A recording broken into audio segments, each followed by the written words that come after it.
Come on now.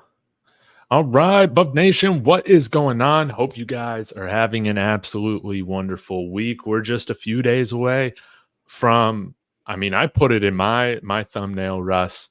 The playoffs start this week, man. We cannot afford to lose any more of these conference games. This is a must win for both us and Cincinnati. Great week coming off Arizona. We'll get all to it, guys. So be sure to like and subscribe to Buffs News Weekly, like the video. But Russ, how are you doing today, man? How's your week been after that blowout victory over the Wildcats? No, doing pretty good. It was a good Saturday. I'm really glad that we got the win when we did. Just really, the afternoon games are nice, especially when you get a win, because then you got the rest of the night to just hang out. So not too shabby, I must say. Yeah, man, it was nice seeing such a dominating performance. Again, like it was so crazy, man. I just need to get your thoughts on like how the game started out because it's homecoming. What the hell, dude? What the hell are you doing there? Kicking an onside kick. It's not like they had a great defense. I think that's why they did the onside kick, if I'm being honest. I watched your guys' post show and your friend mentioned like that's the dumbest thing I've ever seen in my life.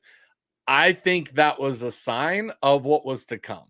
They were so injured on defense that they had to gamble at the beginning of the game to try and get the ball to maybe at least not have to play catch up. It's a high risk, high reward in my honest opinion, because if they get that and they get a touchdown, that's the momentum going, the stadium's into it. It is homecoming. Now you're not having to sit back and rely on the defense to stop us. Plus you're getting that possession after half. So really, if they just say, hey, our offense can keep up with Colorado's, our defense can't, let's get this extra possession and see if we can catch them off guard. And to be honest, they came close to recovering that. Like, I don't think a lot of people are talking about that. Like, as soon as he kicked it, and here's the weirdest thing. When they were going to kick, it went in my head all of a sudden. I'm like, they're not going to try an onside kick to start the game, are they? And as soon as it happened, I was like, oh my gosh, they did. And it was really close. Like, to say that it was a bad onside kick is not the case. It was a good onside kick that, Colorado just made a good play. I can't even remember who recovered it. The broadcast said it was Brandon Hood, but they screwed it up. It was RJ Johnson. Okay. Yeah. That's a massive play by him to be heads up, ready to go. He kind of fumbled it a little bit and then was able to hold on. I think it was okay because I think Arizona, their coach, the team just kind of knew what was going to happen. And so they were just like, hey, let's risk it and see if we can, win the game this way. So I get it. But, like Coach Prime said, I think it is a little disrespectful because, that's not respecting the offense. Like, you give us, half the field to drive, we're getting points. Like, very rarely are we ever not getting points in that situation. So extremely risky play. And we kind of threw it back to him on that. It might have been our second or third drive. I can't remember. But 4th and 10 on their 30, we're just like, screw it, man. Let's go get another touchdown. And I think that was LeJontay Wester, man, just wide open. It was Travis. Travis's, okay. I think it was his only. Was it his only? I think it was only catch. I think he had two. It was one of the two. I think that was smart. You're out of Mata's range. You don't have Feely. You probably don't trust the freshman to kick a long field goal. If you lose the ball, it's as if they just had an okay return on a kick return. Like, to me, it was a no-brainer to go for it even on 4th and 10. And with this offense, like, we are gaining easily over 10 yards a pass. Like, that's not a problem. So when I saw that, I was like, yeah, I would do that 100 times out of 100. Even if we don't make it, it's not that big of a deal. And if you do make it, that's going to start the blowout. And sure enough, it did. Yeah, yeah, it did. It was great to see just a dominating defensive performance as well. Man, yeah, just thoughts on the defense, how we were able to shut down Fafita. Yeah, like it was crazy. They couldn't get anything going the entire day. It's the evolution of Robert Livingston happening before our eyes. I like that the broadcast crew gave us that little nugget and said that, hey, we talked to Livingston this week. He's been chatting with his friends in the NFL. They've all been giving him advice, saying, hey, you need to start doing this more. You need to run some more stunts in the playbook, some different looks, some different blitzes. And sure enough, he did that this week. It was the first time we really saw that. And they stunted the whole day. And that caused so many problems to Arizona's offensive line. That pocket just imploded on Fafita every single time that he looked to pass. So we just ate and ate and ate. And, that was an unbelievable game plan. That type of game plan is going to work against the rest of the teams that we're going to play.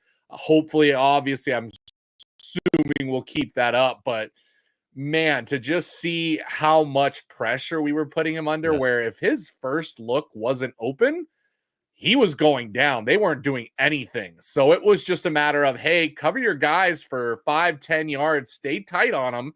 And as long as you do that, the defensive line was going to eat. And boy, did they ever. Yeah.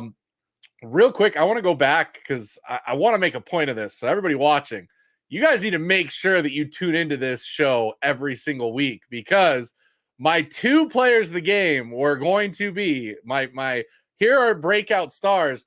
I had LeJounte Wester, who had his most yards of the season, and I had BJ Green, who Let's go. again, 2 sacks and a forced fumble, absolutely eating on that defensive line. So, we know what we're looking for here. We know what's happening. Yes, yes, yeah. Y'all smash that like and subscribe. Let's get Russ. Are you at 2K yet?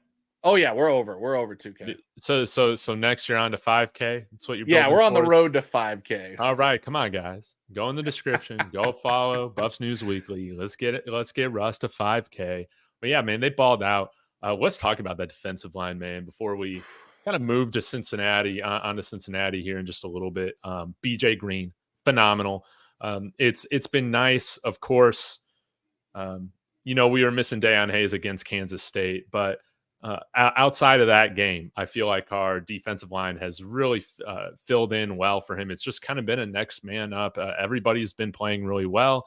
The defense just responded so well after having, I think, their poorest game tackling against Kansas State. Like, we were not letting guys go, get yards after contact, nothing like that. But Samuel Okunloa, Tajay McCoy built on their playing time or over the last few games, what they've been able to do. And what do you think of Keaton getting in there for 11 snaps, man, and really, popping off the tape for those 11 snaps?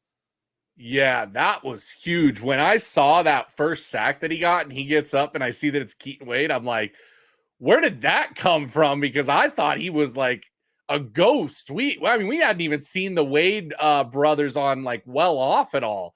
Like, Yeah. maybe you catch a glimpse of them in the background, his brother playing quarterback, but I was just like completely writing them off of like, are they even part of the program anymore at this point? Mm-hmm. And to see him do what he did, to get to hear from him this week about the game, to hear from Coach Prime, to hear that, hey, he's redshirting because of the injury, and that's what's held him out this long. I think the plan with him is absolutely A+ from the staff. Letting him play his 4 games, the new rule now that allows them to play in bowl games or postseason. Like, this is the perfect scenario. You've got a guy that you can use as kind of an ace in the hole when you need it. You get to keep his eligibility so he can come back when we lose, other players next year to most likely the NFL draft or graduation. And now we get to reload on that defensive line, which I think is what Sapp and Lewis want to see going forward, because again, I think that we've realized that defensive line is probably the one spot we don't want to rely on a freshman recruit. That just, it doesn't happen very often that a freshman defensive lineman dominates college football. And so you need that depth. You need those older guys. You need returners there. And being able to play that card with Keaton Wade it's absolutely perfection. Now, especially seeing how good he actually can be, I can't even imagine what an entire year here, going through the strength and conditioning program through another off season. Keaton Wade is going, I'm gonna call it right now, he is going to have a breakout season next year on this defensive line, where I think could easily get to double-digit sacks for the Buffs next season. Yeah, it was not only really encouraging to just see him like athletically, like look like one of the quickest guys out there, but I just also love the fact that Robert Livingston seemed to continue to be using him in a way similar to what we saw at Kentucky, to where, like he's going to be more traditionally an edge. That's probably where he'll be utilized the most. But like 6'3", 6'4", 245 pounds, quick as heck. You can put him as like a box linebacker there, which I think is where one of his sacks came from, was kind of inside there. Rolling around a stunt, and Samuel Okunloa and I think Tajay McCoy, BJ Green were also on the field when that was going on. So you got like three really quick, fast pass rushers on the field. I just love to see that he was utilized in a versatile way. You can't just say, oh, he's on the field, we know he's going to be playing X position. He can do a handful of different things, and that was cool to see a little bit of a variety in how he was being used. Yeah. Dave, what'd you think of the big question mark every week, but the running game that we got out of the Buffs on Saturday? Not amazing, not terrible. We had a couple of big runs. The saddest stat of the season that I am just laughing at so many times is we officially have a new longest run of the season by any running back, and it was done by Charlie All Day Offerdahl. That's right, everybody. Your longest run of the season belongs to the man that everybody loves to hate. Hey, this adds to the movie script. This adds to the movie script. I've been saying it all season. You make Rudy 2, you call it Charlie, and you put this moment in the script. You put it on the screen. For that play, man, he sure looked like Christian McCaffrey. I'll give it to him right there. It was beautiful. But yeah, in all seriousness, man, it was great to see Charlie get there in garbage time and get a nice 39-yard run. It was nice to see Staub get in the game. It was great to see all of our backups kind of get in the game pretty much here. But going back to the running game, I thought we did okay. And that's really all we needed. Okay. Mm-hmm. I'll go to the yards per carry here. Isaiah Gustive, 14 for 53. That's a 3.8 average. Not great, but it'll do. And then Down Hayden, more efficient on the day. He had some great runs, including a 27-yard run, 6 carries for 35 yards. So 5.8 average. It was nice to see Michael Welsh had 1 for 8, and even Shedeur had a rushing touchdown. But again, I think the thing that I was most impressed with, and I think what's really important to keep this offense moving well, it is to continue to just run well in those short yardage situations. It isn't always pretty. It's not always pretty. Sometimes we barely get those things, but we've been able to convert those plays much more often than last year, and it's really helped change the dynamic of the offense for us. I think before this game, I'm sure the stats have changed a little bit in a positive way, because we averaged 4.4 yards a carry on 35 carries this game. Hey, to 34 passing attempts, by the way. I know it was skewed because in the fourth quarter, everybody was out. But nice to see more runs than passes for a game, right? But coming into Arizona, I think we had averaged, or maybe this was afterwards. I can't remember when I did this video. Last year was 2.1 yards a carry. Terrible. This year, 2.7 yards a carry. Still not very good at all, but now we know the threshold to just be good enough by the skin of our teeth to have a running game to help take pressure off of this electric passing game and Shedeur Sanders. Let's continue to beat that every week, obviously, but hopefully we can get that thing at least to pass 3 yards a carry in the season by the end of the year. Yeah, I agree. I think that's the key, by the way. That is the key. 3 yards per carry. If we can average 3 yards per carry, that is all we need. Yep, I saw that technically, T. We've got another buff coming on board. And not only do we have a crystal ball, by the way, Dave, that just launched literally seconds ago, Devin Respress has thrown up the buff signal. Let's go. We have a signing. Do you want to know who it is real quick? Want to cut this? Yeah. 4-star wide receiver flip Adrian Wilson, who is currently committed to Arizona State, was committed to TCU and Oregon. A little wishy-washy. This will be his 4th commitment before he signs. But Adrian Wilson appears to be a buff. We have a Chad Simmons crystal ball, so the National Director of Recruiting for On3, as well as, like I said, the Devin Respress buff signal, which always means that a signing announcement is imminent. So yeah, have you seen anything on? I had not heard about Adrian Wilson at all in the buff conversation until this afternoon when word started picking up online about him. Yeah, I think earlier this week I might have seen some people talking about him, or is he coming to visit this weekend for Cincinnati? Yeah, he's part of the visit crew, which we can get to when we get to the preview of Cincinnati, because that is a massive list. Yeah. So I think I saw it with that, but I haven't looked into him at all yet, other than I knew that he was a 4-star guy committed to Arizona State. And I mean, just a tremendous get if we're able to hold on to this commitment and when it's announced, I'm assuming this is going to be the one, and get this guy to sign come early National Signing Day. It's wonderful not only to get blue chip guys just in general, but it's even sweeter to get them from people from other programs in conference. Like, that's just extra icing on the cake. That's awesome. So I guess now he's decommitted. I mean, it might be a decommit and recommit all at the same time, but man, the buffs, we're not yet to blue chip Alabama, Georgia status with the 5 stars, but we're starting to roll in those 4-star recruits as far as commits go. Yeah.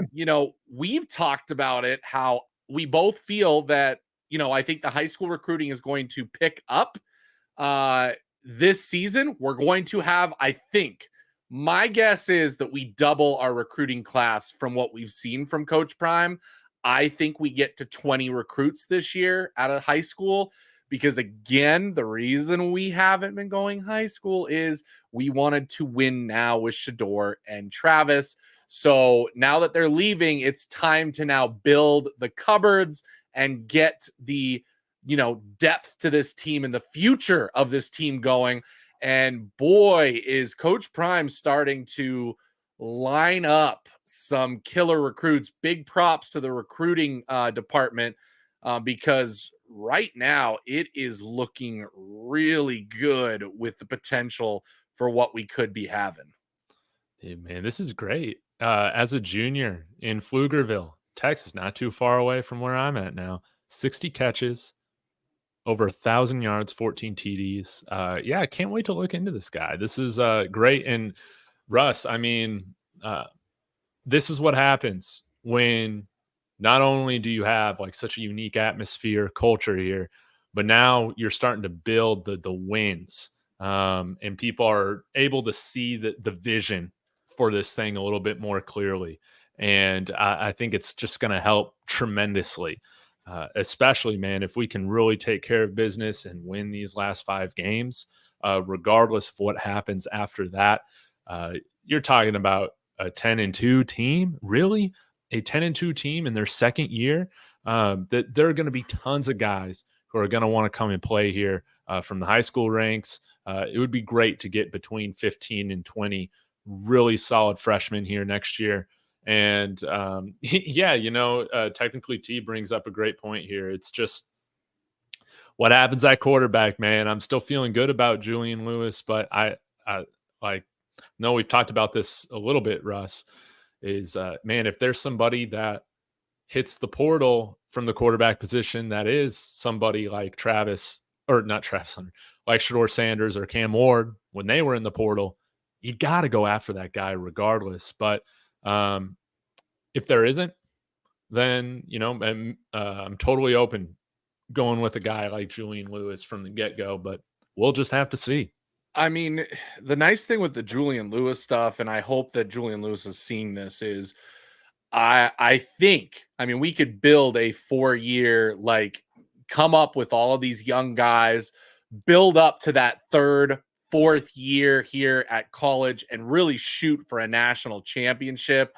The possibilities of that look good. Again, we've got the clear path to the playoff that seems a lot easier than any other conference out there that gets the guaranteed. I mean, maybe if we want to include the new Pac-12 whenever that finishes up with, the rejects, so to speak, of teams that are going to end up there.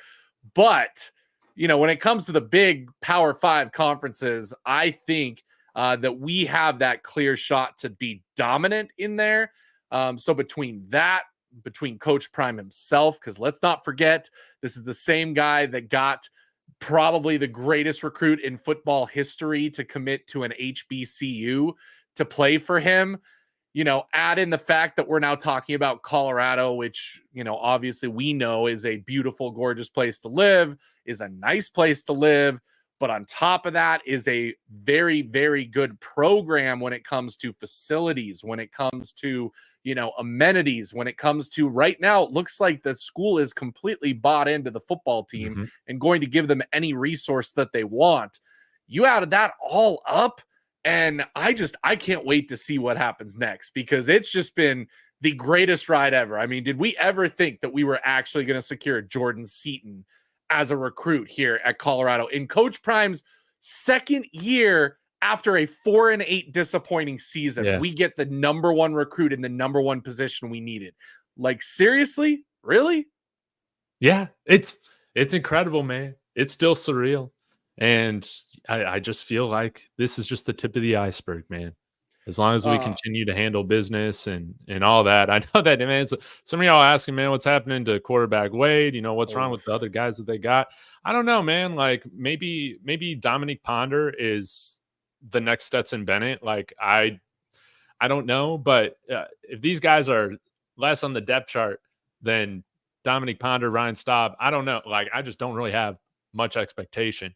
I think right now with Prime, he doesn't settle, man. He truly doesn't settle at any position. And I just have a feeling there's going to be some really intriguing quarterbacks available for us after Shedeur leaves to the NFL. And I just want to keep open hands, open mind.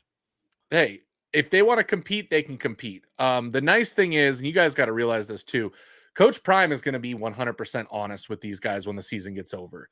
If he truly does not see any way that Ryan Staub is going to earn a starter's job here at Colorado, then I think he tells him and says, hey, you can either be the backup here, enjoy your career, have fun with us, be a part of something cool, or, go somewhere else, be great, be a starter, be what you need to be. But I'll be honest with you. I'm not going to, yank your chain around and tell you that you have a chance to be the starter unless I feel that you truly do have a chance to be the starter. So, we don't know what happens behind the scene. We don't know what happened with all of the transfer portal guys and things like that outside of maybe the 1 or 2 that we do. My guess is that Coach Prime has conversations with these guys. He's deathly honest with them Yeah. and says, hey, you're going to be way down on the depth chart. If you think you want to compete and try and work your way up, great. You can stick around. But if not, I'm just letting you know so that you can make the right decision for yourself. So, guys, is he going to let those quarterbacks compete? Absolutely. But if we're being honest, even the little bit of tape we've seen in practice has not looked good out of most of those quarterbacks. Mind you, they're not going to show all of the bad stuff, but you still want to see, those interceptions by the defense and things like that. And let's just say that, Wade, Staub have not always shown out the best. When Ponder, a walk-on quarterback, looks the best in practice out of all the backups, that could be a great thing about him. That's a very bad thing about the rest of that quarterback room. Yeah. Yeah. We'll just have to see, man. Of course, in college, you can get better and better and better. But yeah, I feel the same as you right now, Russ. Like, I feel like I need to see more. And again, like, I think Ryan Staub, he would totally be one of those guys that, we've had in the past that would come here, maybe redshirt for a year or two. And then, like, he would just be the guy, no questions asked.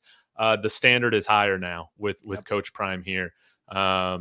And it's that NFL type atmosphere. You're all like, yes, it's a family type atmosphere, but it's also results oriented, man. And they're always going to be looking to find somebody better to do that job better than you. And maybe that's why they write dumb articles about it, because it makes snowflakes cry. I was about to say, you summed it up. That is what I see in Staub so badly.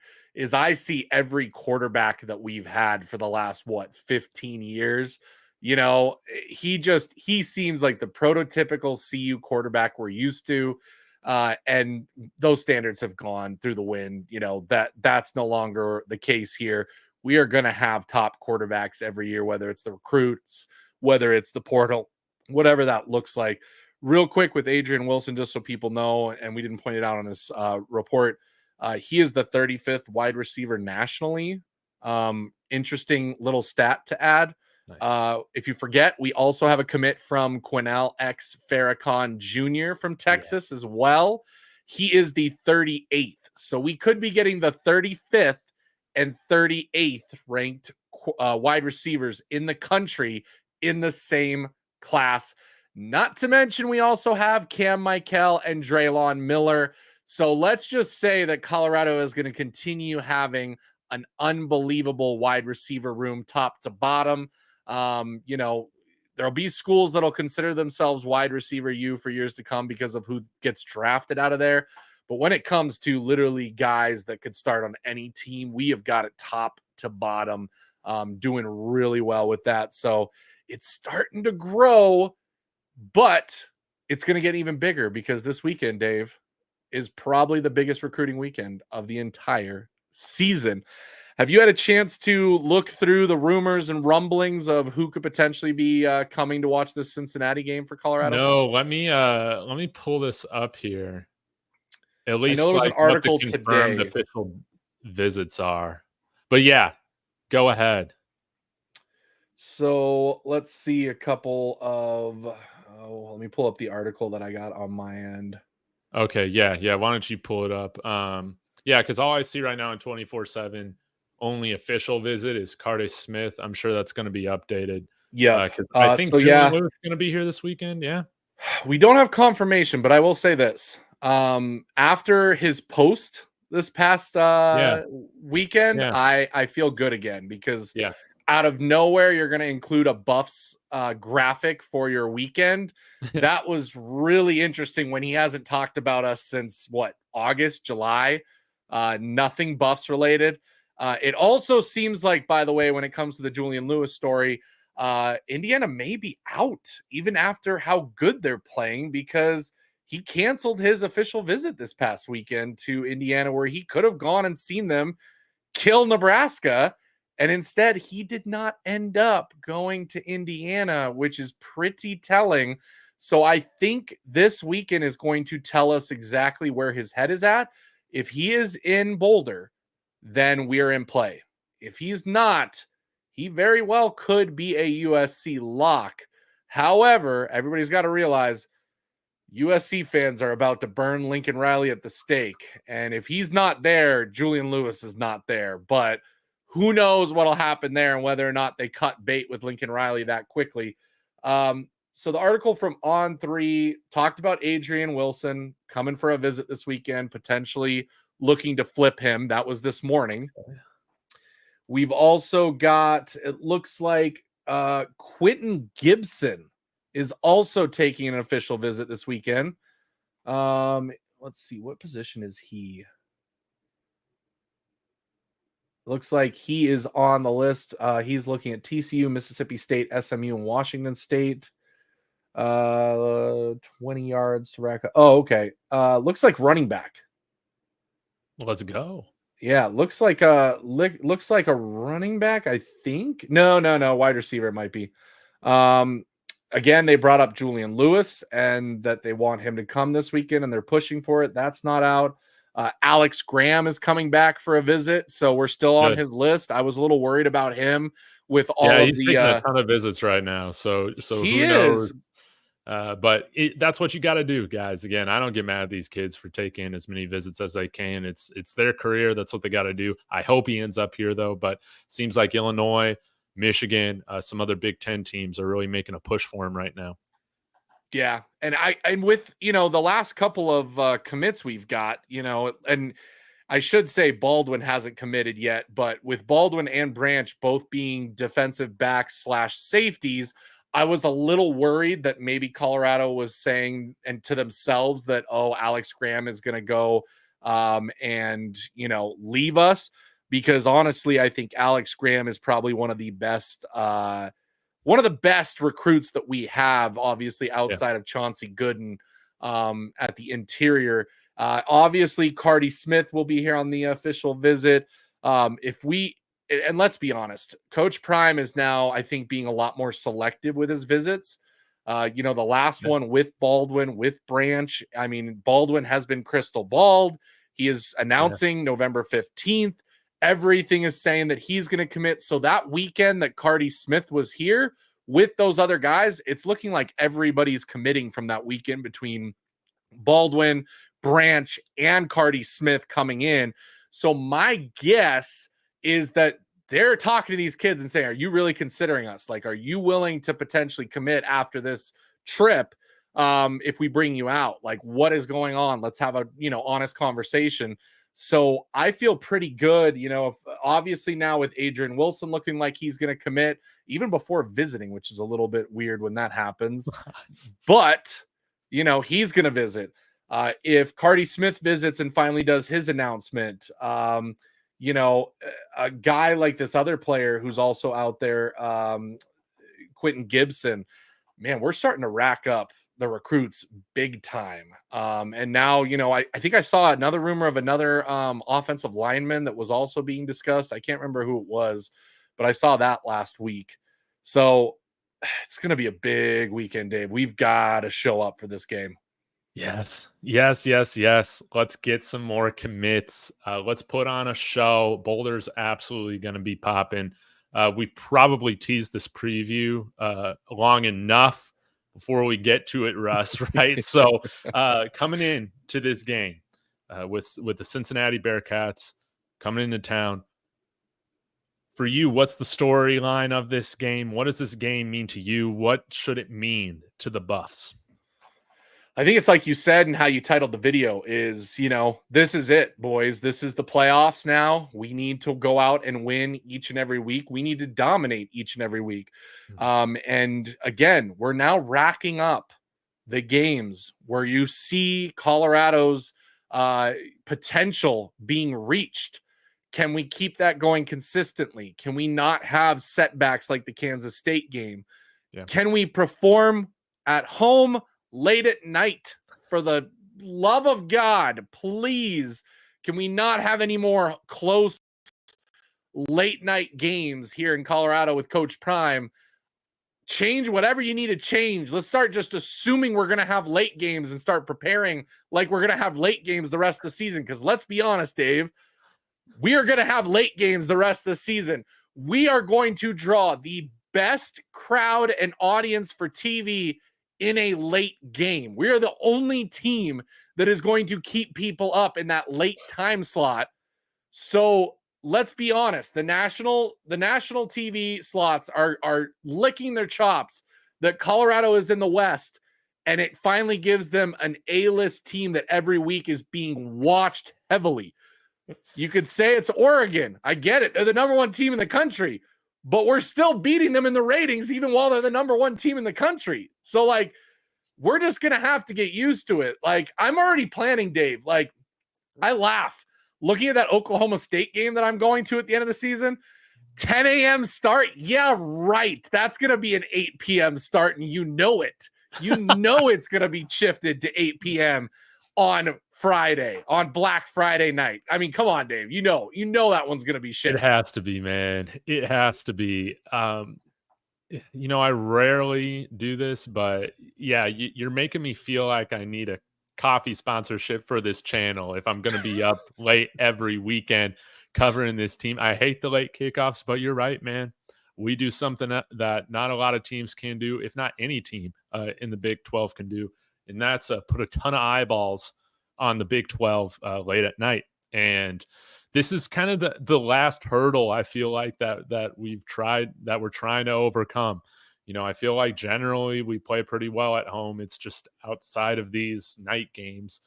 Now we've done it on the road enough times to where we should feel good anytime we go into another opponent's stadium and take care of business. The night games, just we always kind of get off to these lackluster starts, stuff like that. Maybe this is the week that we right the ship because guys like Cincinnati, not a sexy college football program, right? Granted, they have been to the college football playoff.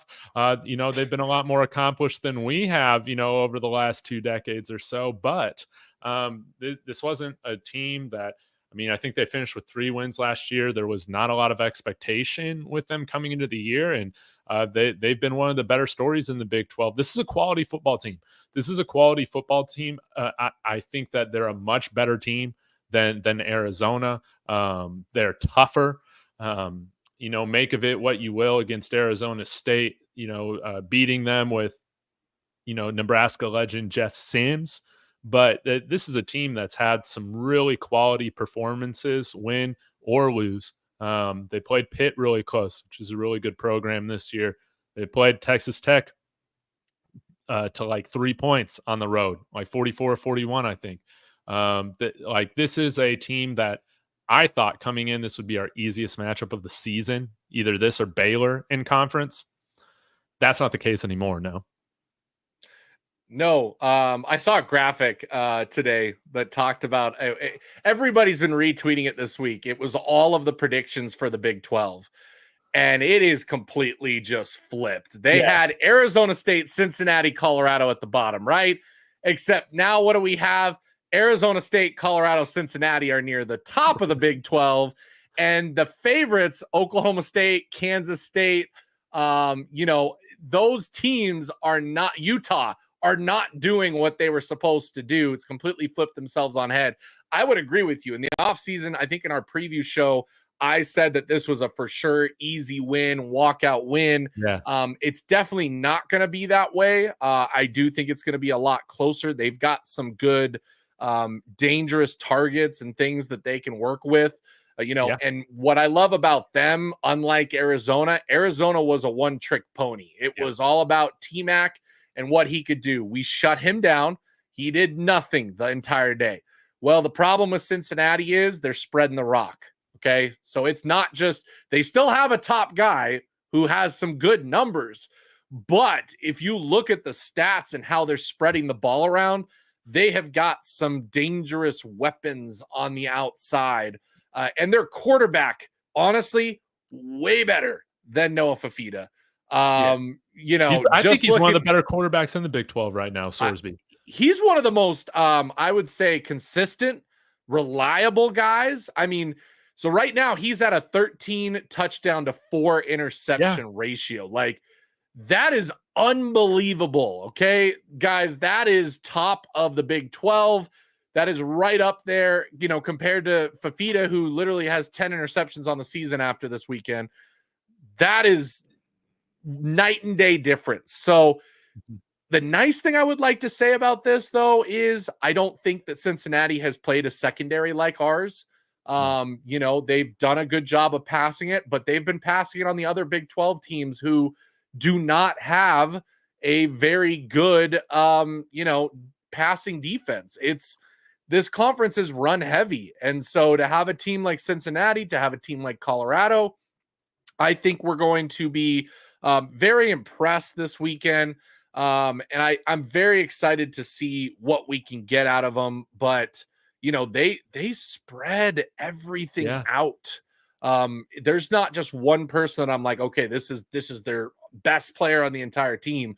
There's a couple that stand out, but it's a lot more spread out than anything we've seen thus far. Yeah, I think that you described them really well, just being balanced and consistent. Like those are two, I think, great adjectives that really describe this team. Like I think they play really good complementary football, like on both sides of the ball. Like they, I'll pull this up here, just kind of the team stats with because in terms of like the points per game on both the offense and defense, very similar. So let's get to the defense first. So Yep. right now, the Cincinnati Bearcats, they actually give up 30 more yards than we do per game. So we give up 366, they give up 396. But we give up right now as a team 21.9 points per game. They're at 19.3. They give up 167 yards on the ground. We give up 153. So when you look at the offense, they're like in terms of the yards, they're one of the highest uh, yard earning teams in the Big 12 right now, third in total offense, averaging 451 yards a game. We're at 398. Uh, they average 279 for passing and run it for 172. But my guess is that they've had some trouble with finishing some of those drives Yep. because they're averaging 30 points per game. Whereas even though we average less yards, we're at 31. And we've been putting up the points big time in the Big 12 since we've gotten into conference play, like no doubt about it. So this is, I think it's going to be typical keys to victory, stop the run, try and take away their balance. But they got playmakers all over the field. They have a stable of running backs that I feel like are all very, very talented. They have a particularly, I think he's a true freshman running back. Let me pull this up here. That he got some more run during the game last week against Arizona State, and both running and in the passing game. And he looked very electric.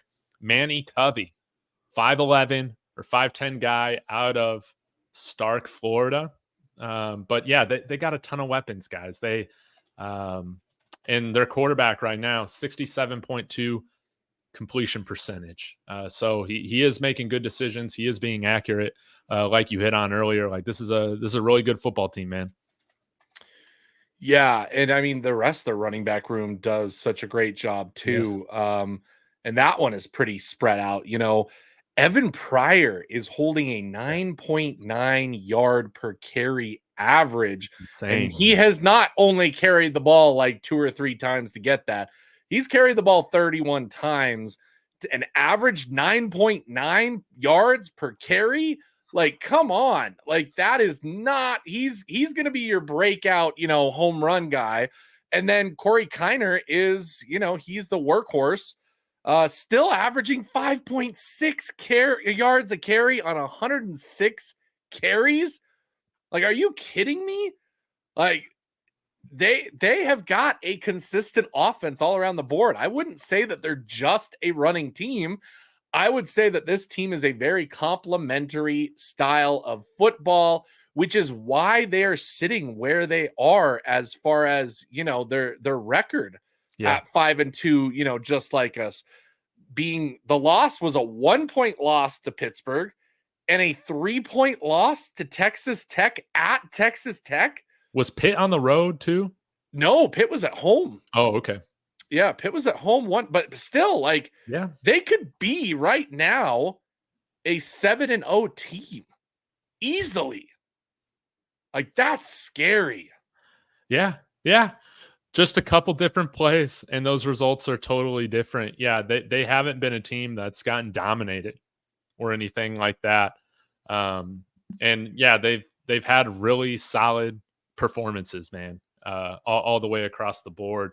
And I think too, like with their defense, I do think for the most part, like we do play well against kind of the 3-3-5 if it's not the Nebraska Cornhuskers. But they got a nose tackle there, number 2. This dude is ginormous, man. Um, let's see. Dante Corleone. This guy's 6'1", 320 Oof, yep. pounds, and yeah, they gave him a single digit, man. Crazy. Got 3 sacks on the year, which is crazy. And already, I mean, 21 tackles for an interior defensive lineman at this juncture is very, very good. So, hometown guy of Cincinnati, didn't realize that till now. But he, along with those linebackers, their starting linebackers lead their team in tackles. All 3 of them, Bartlett, Peak, Gold Day, like all these guys are really good. And they're about that business, man. Like, even though they only run 3 linemen up front, like I feel like they do have a pretty good run defense, no doubt about it. Yeah, the only thing that like I said, I think the place that why I would give Colorado the advantage in this game. Again, you look at their games that they've won, okay? Obviously, they're a couple points away from being undefeated. Yes. But they barely walked out against UCF. We know how our game against UCF went.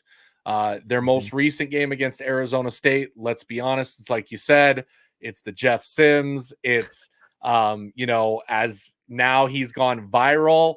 The kicking game, absolutely horrendous for ASU. If both of those things are a little different, do Cincinnati still beat ASU this past weekend? Who knows? Again, that's a what if scenario. So I like that. But the big thing is, I think defensively, while they do have those players, I think that our offense is going to still be way better. I still think our playmakers are better.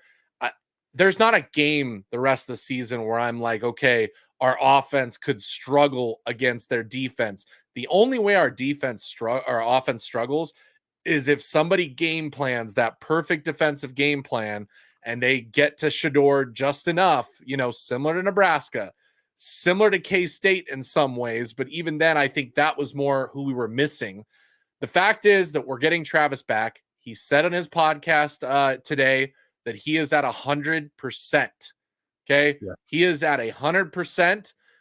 If we got Travis at 100% and we've been doing what we've done the last 2 weeks without him, look out, because I think that is going to go really, really well. Okay. I think that's going to go really, really well. I kind of agree with Bubba here. Yes, they gain a lot of yards. The offense is pretty darn good. However, I do agree their wins are kind of suspect where I see them. And besides the Houston game that they absolutely blew the doors off Houston, but then again, we know what Houston is. That is going to be, the really the game that I'm like, I don't know. I think that's what was supposed to happen. Yeah. But overall, I like our offense against their defense. And again, if our defense can do just enough to slow down Cincinnati, we can score all day with anyone, and our defense is so much improved. And I love our secondary. Love our secondary and what they've been able to accomplish, even without Travis Hunter. So you're now saying we've got 4 DB deep. Like, if we do some more 4 DB sets in passing situations, I really like what that's going to look like. So, Dave, what are your thoughts? How do you think our offense is going to do against Cincinnati? The sign that I like the most is that they've only played one other, like, in my opinion, really, really good offense in the Big 12. That was Texas Tech, man. And Texas Tech put up over 40 points against them. So, Yep. Shootout. Yeah, like that. I don't think their quarterback Morton obviously is anywhere near Shedeur, but they still have a good passing attack. They have one of the best running backs in the conference, in my opinion, too. Like, that's a really good offense. So they couldn't slow down Texas Tech. That's how I feel, man. Like, this is a team in which we should be able to score on them significantly, and it's, you know, we don't need our defense to pitch a shutout. Like, this isn't something where, yeah, we're needing like an elite performance from our defense or our defense to save us and all this stuff. Like, no, like I think our defense should feel pretty free, like coming into this game. And the offense needs to get off to a fast start, put the game, you know, in our hands, and take any momentum out of them early on. That's like what we failed to do in these home night games. Like, we let these guys stick around, and you know, sometimes the errors catch up to us, man. Let's right the ship this week. Let's get the offense rolling, because again, man, if we can do that, if we could just do that, it's like in the second half of these games, our offense in these night games is normally much better. Like, it's much better. Kansas State, we were much better. North Dakota State, did we have one more like night game? I can't remember. We beat Kansas State. Nebraska. Even yeah, Nebraska. I guess we had 0 points. So technically, yeah, like, we were better in the second half of that game, right? So let's just get off to a fast start. This is a defense I think that we should score against. If they truly are gonna, you know, drop a bunch, that benefits us a ton. I think the only way you've been able to slow down this offense truly has been by bringing pressure, by bringing 4 or 5 guys, by being creative with your rushes. That's been the only way you've been able to slow this offense down. It hasn't been through generating coverage sacks. Like, you just don't do it. So I know that is what Cincinnati has done for the most part defensively coming into this game. But to me, I just expect them to be rushing more than 3 in this game. That's just what I expect. That's the only chance they have. You have to. I mean, this is not the offensive line from last year, no matter how many fans who have never watched Colorado play this year want to say it is the same offensive line, because last year, Colorado was allowing sacks on 3-man rushes. This year, when they rushed 3, which again, a lot of the big plays that we had on Saturday were when they decided to rush 3 and drop back guys, you know. So, and in all honesty, you know, it's catch 22. Do you want to give Shedeur enough time to where he can allow his playmakers to make plays? Or do you try and rush him and get to him as quick as possible and hope that they're not playing the short game, which honestly, I think they started off that way. I noticed that a lot. You know, those first couple of drives, we were not hitting the deep ball. It was, for the most part, some shorter routes. Obviously, we hit the big ball to LeJohntay that, you know, really got the game going and broke it open. But it seemed like there were a lot more, you know, shorter plays, quick plays to the running back. You know, I love that out of the backfield a couple times. So, yeah, and Nick, absolutely right. That Baylor second half offense, 100%. Let's just play like we're playing 2 second halves. Let's just play with that kind of urgency, right? Yeah. So, I mean, outside of all this, let's get to the, you know, what are our players? Who are we thinking? Who do you have, Dave, on the offensive side of the ball having a breakout MVP performance this Saturday? I want to see this team try and cover Travis Hunter, man. I want to see it. I want to see it. Quiet game from him last week. Of course, got the second half off, but man, we need to continue. If you haven't voted for Travis today, go and do it on ESPN.com. You can do it every single day. So I already did it today. Go do it. Make sure that he gets at least this first place vote. That's something that we can control as fans. You can vote every day. But we need Travis. I want to see Travis have that Heisman moment again, baby. That's what I want to see on both offense and defense. How about a pick and a touchdown in this game? I would love to absolutely see that. So, yeah, there are a lot of other guys like, you know, I think Savell Smalls could have a really important role in this game, you know, with helping establish the run game here. But At the end of the day, like, we need our best players and our star players to play like stars going up against another 5-2 team. That's what we need. Travis Hunter's got to ball out. Yeah, I think that's a great one this week. Prior to these last couple of weeks, it's like, yeah, we can't call Travis because we know he's going to break out and be unbelievable. Yeah. That was a given. But after 2 weeks of obviously the injury, and then last week again, kind of the injury not really keeping him 100%, letting him do Travis things, so they sat him out. I think you're 100% right. He is going to be itching at the bit to get in this game and make a difference. So I love that pick. I think for myself, I'm going to go like you did last week. I'm going to say that this is going to be Shedeur's best game of the season so far. I think this game could become a shootout, similar to that Texas Tech game for Cincinnati. So, give me Shedeur 450 to 500 yards and maybe, 4 touchdowns. I think he has a big game, and I think he gets himself back in the Heisman conversation. I know there's been some push this week, kind of comparing him to the other quarterbacks that are supposedly, guys that should be considered for the Heisman. And yet Travis has the same or better stats than them. And we just, ignore what he's doing. But, I digress on that.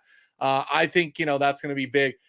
Blue, that's a great one because I think Jimmy's been a little quiet for a little while. He's had his moments, but I think a bounce back game for Jimmy Horn would be a great. Hey, and let's not forget, let's give Jimmy Horn his flowers with his returns last weekend. Dude, he's been fantastic. Special teams, were excellent this past weekend for Colorado. We don't really talk about it because if you don't talk about special teams, that means that something good is happening there. Jimmy is so great with that. So yeah, I love that pick as well, but I'll go with Shedeur this week and against Cincinnati. So Dave, who you got on defense? Who's going to be the breakout performer? Dude, I got to stay consistent with my video that I put out earlier today. Keaton Wade, man, he's got 3 games out of the last 5 to play, and then we get him back if we make conference championship and any bowl games after that. So, along with any other red shirt, this is a must-win game. Every game right now is a playoff game for CU in order to give ourselves a chance to get to that championship game in the Big 12. Keaton Wade, I want to see him play more in this game. I want to see him, again, only 11 snaps, but man, 2 sacks, 4 pressures in your 11 snaps, and just looking dynamic all over the place. So I don't know if he'll be like a technical MVP or something like that, but I think he has the ability to enhance this defense even more. And you don't sit him for this game. You don't sit him against Texas Tech. You play him in these 2 games coming up, and then you figure out where you want to put him, who's the toughest out of the last 3 opponents left. But you got to win these next 2 games. You give yourself the best chance having Keaton Wade on the field.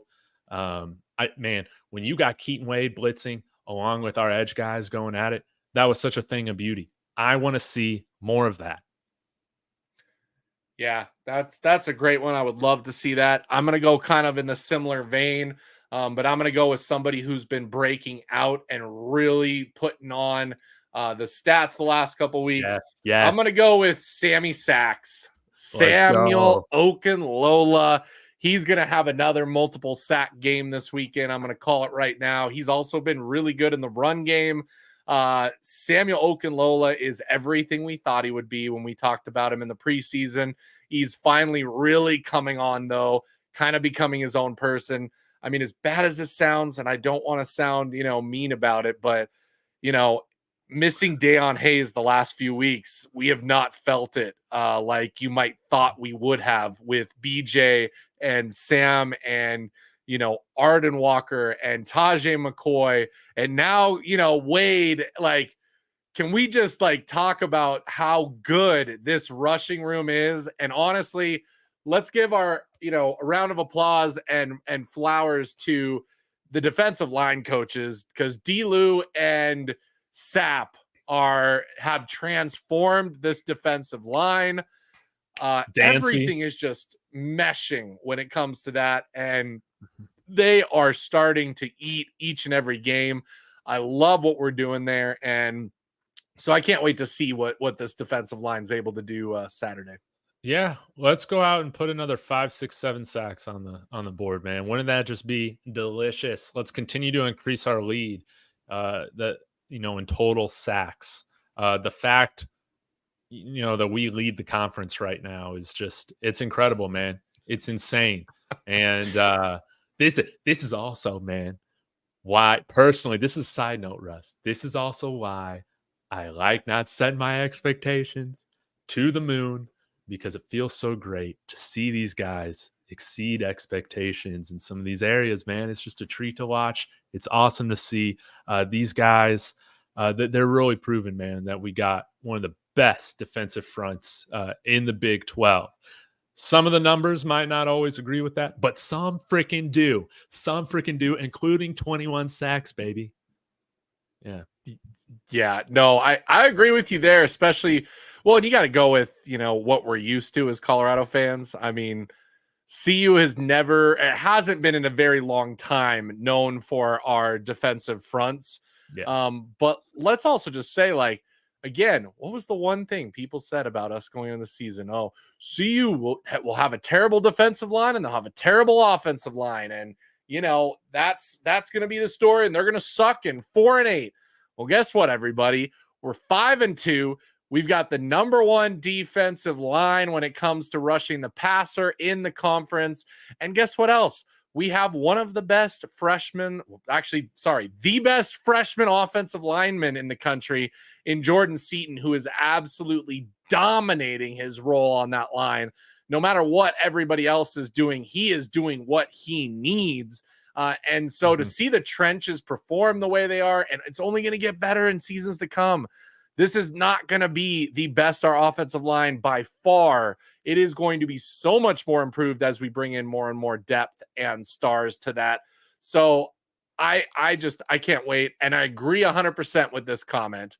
I honestly believe that we will be favored in most of our remaining games, if not all.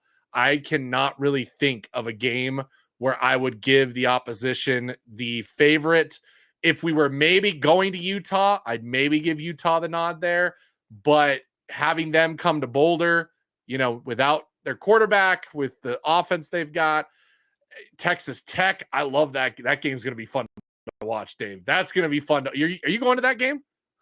I haven't decided yet, man. We'll see. You need to. We'll see. I think I need to look at flight tickets, because I don't want to make that drive down here in San. It's a little long, man. I think it's like 6-7 hours, man. It's just a little too long. So you see what Southwest has going on.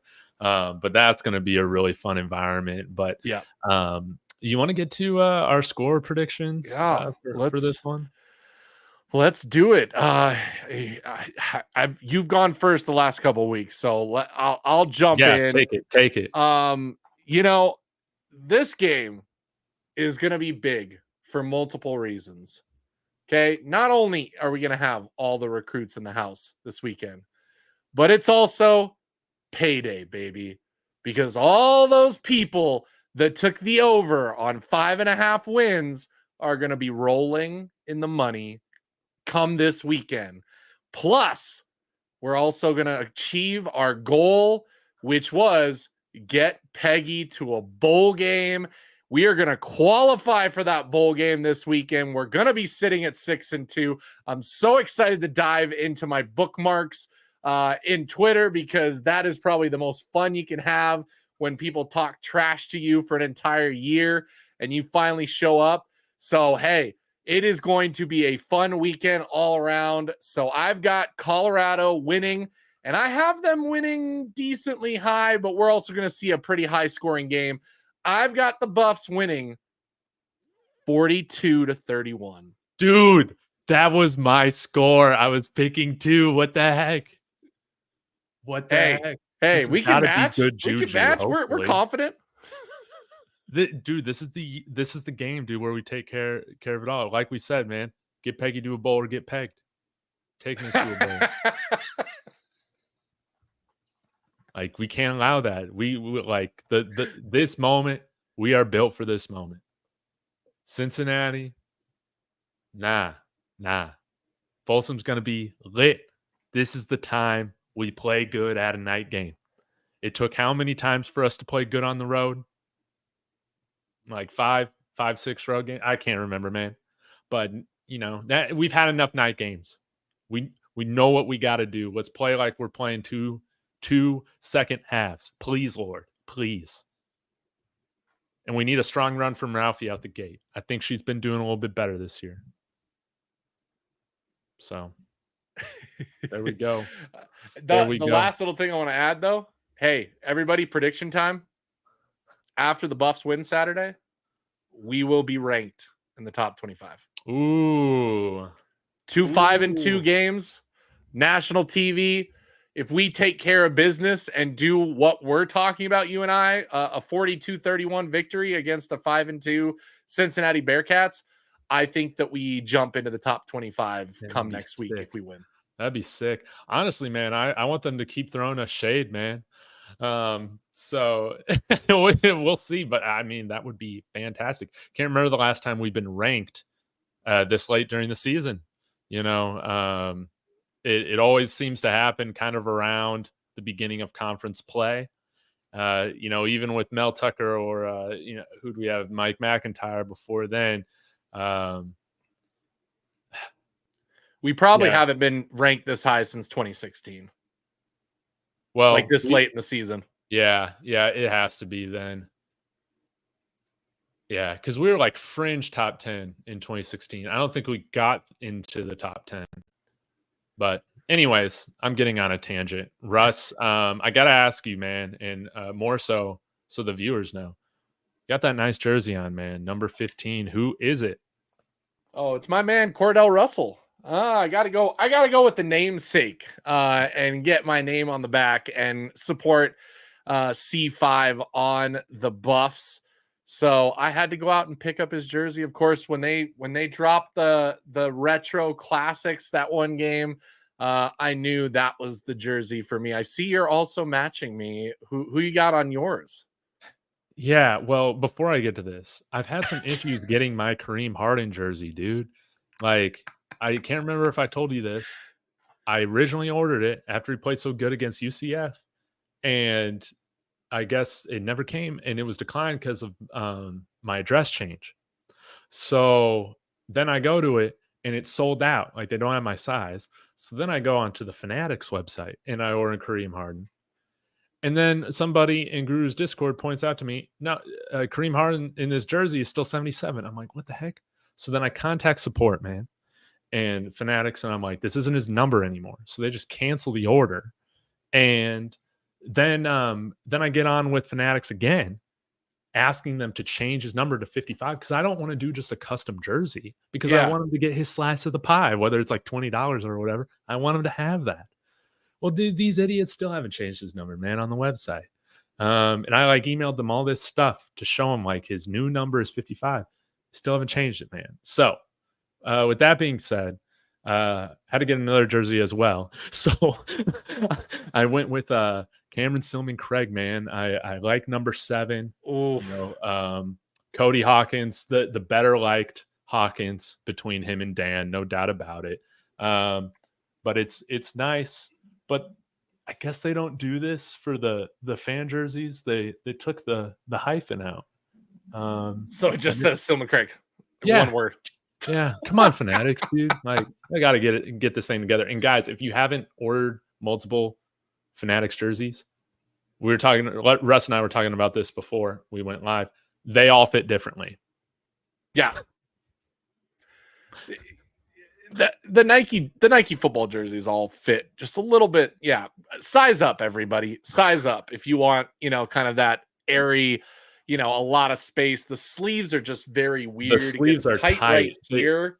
Yeah. And I can't raise my arm like there. Like, and I even went up a size. So like, if you're planning to get one of the nice new Nike jerseys this year to match the team, maybe size up a little bit if you want a little bit more bagginess to it. Yeah. I did wear this jersey with a sweatshirt underneath it, and it still fit, and it was actually a little better. So, you know, that's a potential. That's probably what I'll be wearing, you know, Thanksgiving time when I'm at the Oklahoma State game.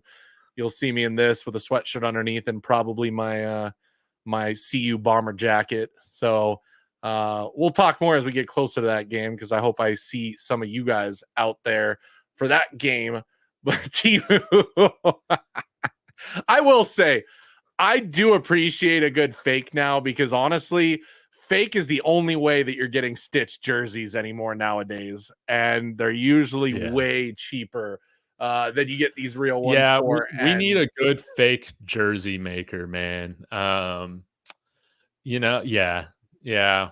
They can easily beat the college jerseys. That's how. But the fakes that I've seen, I think you might have a fake CU jersey too, Russ, right? They got too many patches on yep. there for my liking. Well, I liked it. You know, again, the frustrating part, and you wore it last week. You wore your Travis Hunter, but it's the, you know, whatever brand. I don't even remember, like Dude, why do Legend. they got their own? It's kind of generic looking.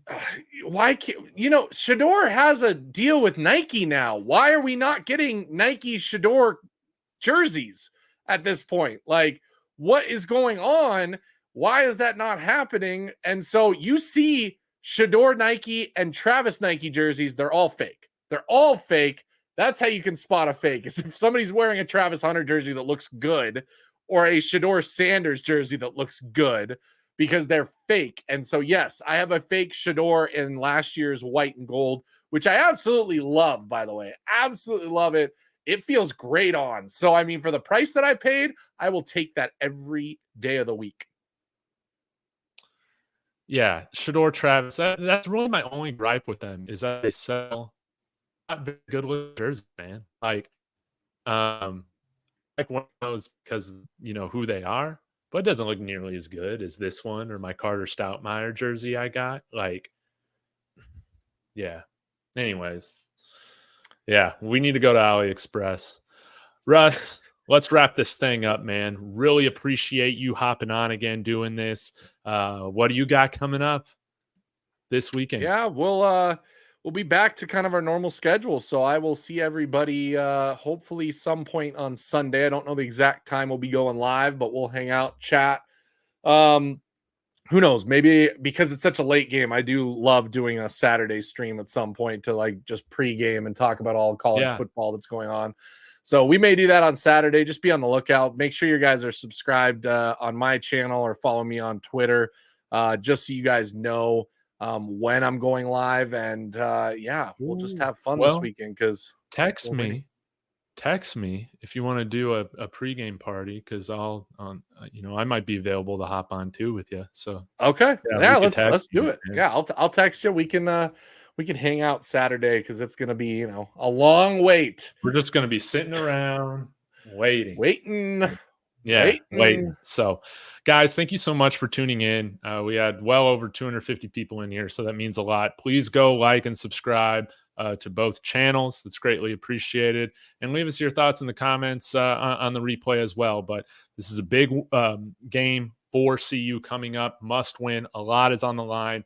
Let's take care of business. Let's get out to a fast start. And as always, guys, go Buffs.